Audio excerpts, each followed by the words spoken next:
नमस्कार। कभी सोचा है कि जब किसी को गिरफ्तार किया जाता है तो हमारा संविधान मतलब इंडिया का कॉन्स्टिट्यूशन उसे कौन से अधिकार देता है? ये एक ऐसा सवाल है जिसका जवाब हम सबको, हर नागरिक को पता ही होना चाहिए। तो आज हम इसी पर बात करेंगे और समझेंगे भारतीय संविधान के एक बहुत ही खास आर्टिकल को, आर्टिकल 22, जो गिरफ्तारी और हिरासत के खिलाफ हमारे फंडामेंटल राइट्स की बात करता है। तो चलिए सीधे मुद्दे पर आते हैं। सवाल यह है कि गिरफ्तारी के लिए हमारे संविधान में क्या नियम कायदे हैं। देखिए, ये जानना बहुत बहुत जरूरी है क्योंकि ये सीधा सीधा हमारी पर्सनल लिबर्टी यानी व्यक्तिगत स्वतंत्रता से जुड़ा हुआ मामला है। अब देखिए, आर्टिकल 22 की सबसे दिलचस्प बात क्या है। वो ये है कि ये एक दोधारी तलवार जैसा है। जी हाँ, एक तरफ तो ये एक ढाल है, एक शील्ड जो हर इंसान की आज़ादी की रक्षा करती है, हमें बचाती है।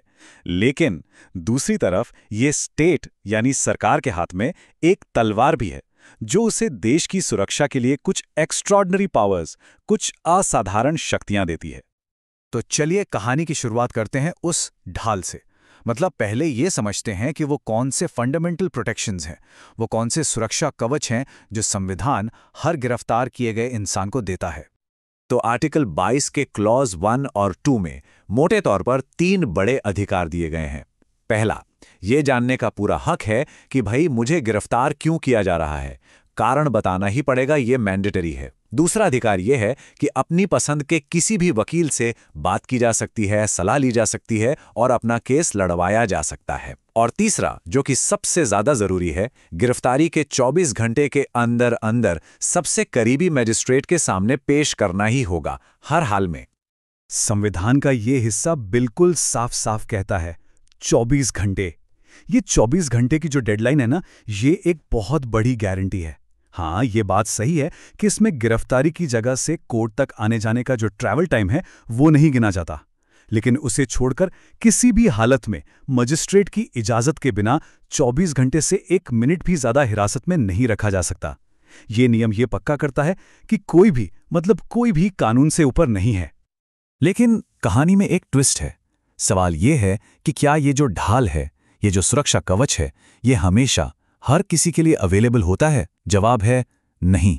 हमारे संविधान में ही कुछ बड़े एक्सेप्शंस मतलब अपवाद भी दिए गए हैं। तो इसको ऐसे समझिए, यहां पर 2 अलग अलग रास्ते बन जाते हैं।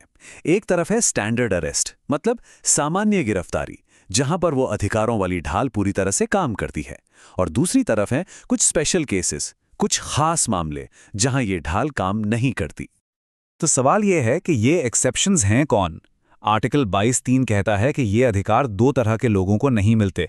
पहले हैं एनिमी एलियन यानी किसी दुश्मन देश के नागरिक, और दूसरे हैं वो लोग जिन्हें किसी प्रिवेंटिव डिटेंशन कानून के तहत यानी निवारक निरोध के तहत गिरफ्तार किया गया हो। और बस यहीं से हम आर्टिकल 22 के दूसरे पहलू पर आ जाते हैं, यानी तलवार वाले हिस्से पर। तो अब बात करते हैं स्टेट की उस तलवार की, ये प्रिवेंटिव डिटेंशन या निवारक निरोध। आखिर ये है क्या चीज? देखिए, ये कोई मामूली बात नहीं है। ये सरकार के पास एक बहुत ही सीरियस और एक्स्ट्रा ऑर्डिनरी पावर है। चलिए इसे बिल्कुल आसान भाषा में समझते हैं।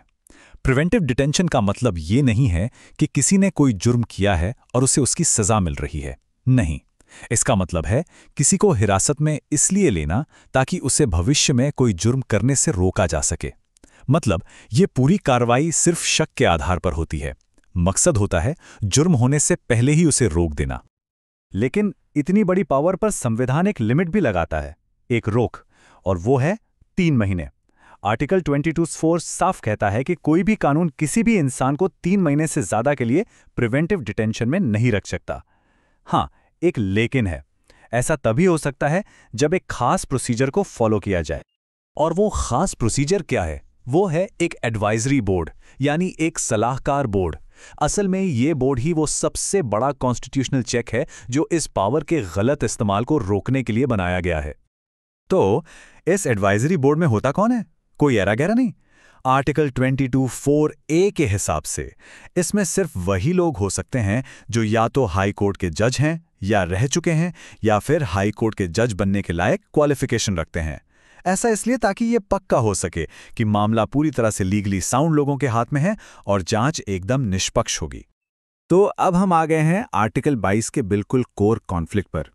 इसके दिल में जो बात है वो है एक बहुत ही नाजुक संतुलन।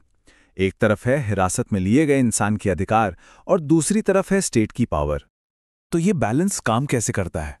देखिए, क्लॉज 5 कहता है कि जिस व्यक्ति को डिटेन किया गया है उसे बताना पड़ेगा कि उसे क्यों हिरासत में लिया गया है और उसे अपनी बात रखने का, अपना पक्ष रखने का जल्द से जल्द मौका भी देना होगा। लेकिन यहीं पर आता है क्लॉज 6। ये कहता है कि अगर अथॉरिटी को लगता है कि कुछ बातें, कुछ फैक्ट्स बताना पब्लिक इंटरेस्ट यानी जनहित के खिलाफ होगा, तो वो उन फैक्ट्स को बताने से मना भी कर सकती है। ये एक बहुत बड़ा लेकिन है ना? और आखिर में आती है सबसे बड़ी पावर। आर्टिकल 22 का क्लॉज 7 हमारी संसद को यह अधिकार देता है कि वो कानून बनाकर खुद तय कर सकती है कि किन हालात में ज़्यादा से ज़्यादा कितने समय के लिए और क्या प्रोसीजर फॉलो करके प्रिवेंटिव डिटेंशन लागू किया जाएगा। मतलब आखिरकार इस पूरे मामले में अल्टीमेट पावर संसद के ही हाथ में है। तो ये पूरा आर्टिकल हमें एक बहुत ही बुनियादी और बड़े सवाल पर लाकर खड़ा कर देता है। कोई भी देश एक अकेले इंसान की आज़ादी और पूरे समाज की सुरक्षा के बीच ये बैलेंस कैसे बनाए? आर्टिकल 22 इसी मुश्किल सवाल का जवाब देने की एक संवैधानिक कोशिश है, जिसमें एक ढाल भी है और एक तलवार भी। सच में सोचने वाली बात है ना?